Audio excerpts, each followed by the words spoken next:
কালো জিরে ফোড়ন দিয়ে চুনো মাছের এই ঝাল রেসিপিটি আশা করি আপনারা এর আগে খাননি, একবার বাড়িতে ট্রাই করবেন। নমস্কার, মিতালি হোম কিচেনে সবাইকে স্বাগত।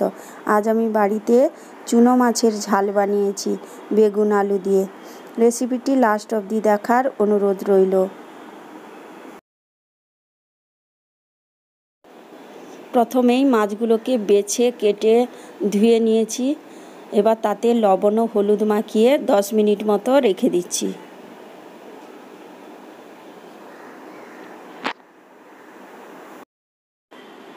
আমার রেসিপিগুলি ভালো লেগে থাকলে অবশ্যই আমার চ্যানেলটিকে সাবস্ক্রাইব করে পাশে থাকবেন।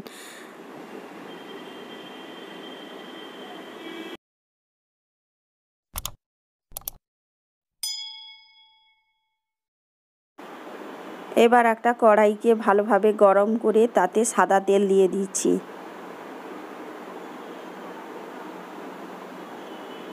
তেলটা ভালোভাবে গরম হলে এবার মাছগুলো তুলে দিচ্ছি।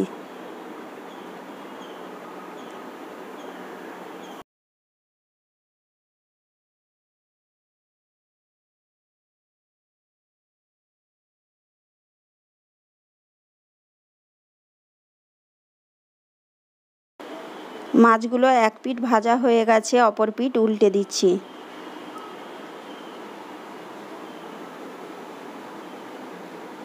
মাছগুলো ভাজা হোক, ততক্ষণে দেখে দিচ্ছি কেটে রাখা বেগুন ও আলু। সব কটা মাছ আমার ভাজা হয়ে গেছে, এবার দেখিয়ে দিচ্ছি।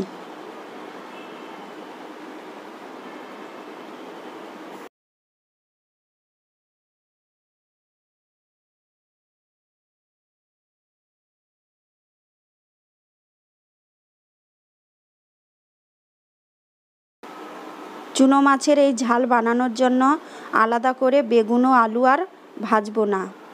তাহলে চলুন বন্ধুরা, রান্নাটা শুরু করছি।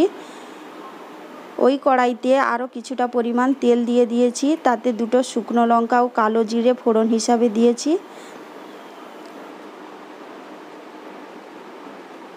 এবার দিয়ে দিচ্ছি কুচিয়ে রাখা পেঁয়াজ।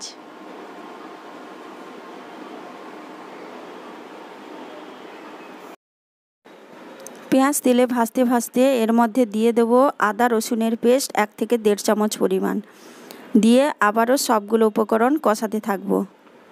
কষাতে কষাতে দিয়ে দিচ্ছি টুকরো করে রাখা টমেটো। দিয়ে আবারও কষাতে থাকবো।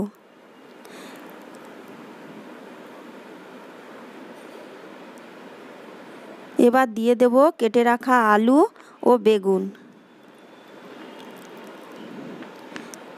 দিয়ে সবগুলো উপকরণকে কষাতে থাকবো।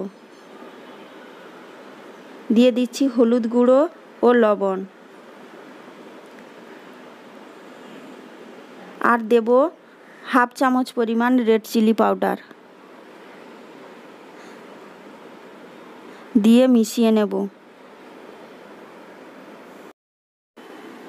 বেগুন আলু কষাতে কষাতে মাঝখানে 1 থেকে 2 বার আমি ঢাকনা চাপিয়ে রান্নাটা করেছি।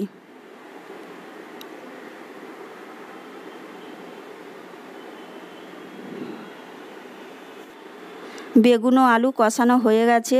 এবার দিয়ে দিচ্ছি সর্ষে পেস্ট। 2 চামচ সর্ষেকে আমি পেস্ট করে নিয়েছি, সেটা ছাঁকনিতে ছেঁকে এবার দিয়ে দিচ্ছি। তারও সঙ্গে আরও 1 বাটি পরিমাণ জল দিয়ে ঢাকনা চাপিয়ে কিছুক্ষণ রান্নাটা করব। ঢাকনাটা খুলে তরকারিটি নাড়াচাড়া করে এবার দিয়ে দিচ্ছি ভেজে রাখা চুনো মাছ।